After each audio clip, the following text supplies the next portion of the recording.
ഇപ്പോൾ നമ്മളോടൊപ്പം കമലേഷ് തിരുവനന്തപുരത്ത് നിന്ന് ചേരുകയാണ്. കമലേഷ്, ഇന്ന് 3 ജില്ലകളിലാണ് റെഡ് അലർട്ട് പ്രഖ്യാപിച്ചിരിക്കുന്നത്. സ്റ്റേറ്റ് വൈഡ് ഇപ്പോൾ കാലാവസ്ഥാ നിരീക്ഷണ കേന്ദ്രം നൽകുന്ന മുന്നറിയിപ്പുകൾ ഏത് തരത്തിലുള്ളതാണ്? ഒപ്പം തന്നെ തിരുവനന്തപുരത്ത് ഇപ്പോൾ മഴ എങ്ങനെയുണ്ട്? ഇന്നലെ രാത്രിയൊക്കെ നല്ല മഴ പെയ്തിരുന്നല്ലോ, ഇപ്പോഴത്തെ സാഹചര്യം എന്താണ്?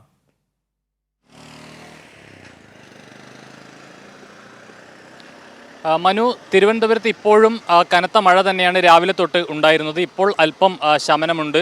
ഏതായാലും കനത്ത മഴ ഉണ്ടാകുമെന്ന മുന്നറിയിപ്പ് തന്നെയാണുള്ളത്. തിരുവനന്തപുരത്ത് മാത്രമല്ല, തിരുവനന്തപുരം അടക്കമുള്ള തെക്കൻ ജില്ലകളിൽ മഴ കനക്കും എന്ന് തന്നെയാണ് പറഞ്ഞിട്ടുള്ളത്. അതോടൊപ്പം തന്നെ സംസ്ഥാനത്താകെ ഇന്നിപ്പോൾ 3 ജില്ലകളിലാണ് റെഡ് അലർട്ട് പ്രഖ്യാപിച്ചിട്ടുള്ളത്. ഒന്ന് കണ്ണൂർ, കോഴിക്കോട്, വയനാട് ജില്ലകളിലാണ് റെഡ് അലർട്ട് നിലനിൽക്കുന്നത്. ഇവിടെ പ്രത്യേക ജാഗ്രത വേണമെന്ന് അധികൃതർ നിർദ്ദേശം നൽകിയിട്ടുണ്ട്. അതുപോലെ തന്നെ കാസർഗോഡ്, മലപ്പുറം, തൃശ്ശൂർ ജില്ലകളിൽ ഓറഞ്ച് അലേർട്ട് പ്രഖ്യാപിച്ചിട്ടുണ്ട്. മറ്റ് ജില്ലകളിലെല്ലാം നിലവിലിപ്പോൾ യെല്ലോ അലേർട്ടാണ് ഉള്ളത്. മറ്റൊരു പ്രധാനപ്പെട്ട കാര്യം, ഇതോടൊപ്പം തന്നെ ഈ കനത്ത മഴയും കാറ്റും മഴയും തുടരുന്നു എന്നതിനൊപ്പം തന്നെ വലിയ ഉയർന്ന തിരമാല സാധ്യതകൾ, അതായത് കടൽക്ഷോഭം അടക്കമുള്ള കാര്യങ്ങൾക്കുള്ള സാധ്യതകളും സമുദ്ര ഗവേഷണ പഠന കേന്ദ്രം അതുപോലെ തന്നെ ഈ വകുപ്പുകളെല്ലാം തന്നെ മുന്നറിയിപ്പ് നൽകുന്നുണ്ട്.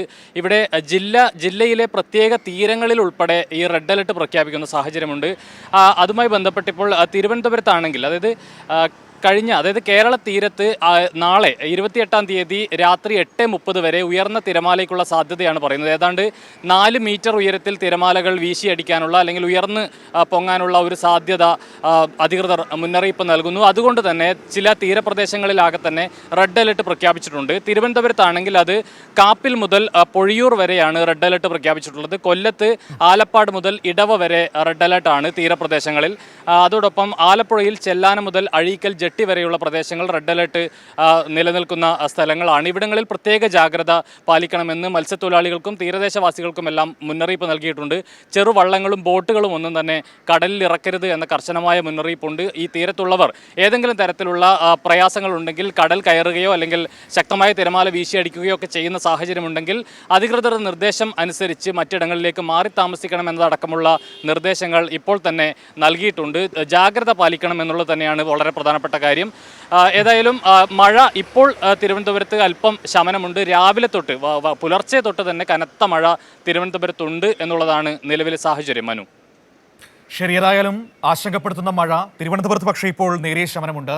പക്ഷേ ഞാനിപ്പോൾ ഈ സ്റ്റുഡിയോയിൽ നിൽക്കുമ്പോഴും എനിക്ക് പുറത്ത് ഇടിവെട്ടുന്നത് കേൾക്കാൻ പറ്റുന്നുണ്ട്. മഴയില്ല, പക്ഷേ നല്ല ഇടിവെട്ടുന്നുണ്ട്. കാലാവസ്ഥ ഒരു വല്ലാത്ത സ്വഭാവത്തിലാണ് പോയിക്കൊണ്ടിരിക്കുന്നത്.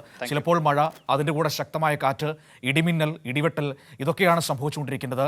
നമ്മൾ ഏറെ ജാഗ്രതയോടെ പോകണം ഈ കാലഘട്ടമെന്ന് നമ്മളെ ഓർമ്മിപ്പിക്കുകയാണ് ഈ സംഭവങ്ങളെല്ലാം. നമ്മൾ ഇത്രയും നാളും കണ്ടു പരിചയിച്ച ശീലങ്ങളല്ല കാലാവസ്ഥയ്ക്ക്, പ്രകൃതിക്ക് ഇപ്പോഴുള്ളത്. പലപ്പോഴും അത് നമ്മൾ ചിന്തിക്കുന്നതിനും അപ്പുറത്തേക്ക് പോകുന്നു എന്നതാണ് അതിൻ്റെ ഒരു വ്യാപ്തി കൂട്ടുന്നത് എന്ന് പറയുന്നത്.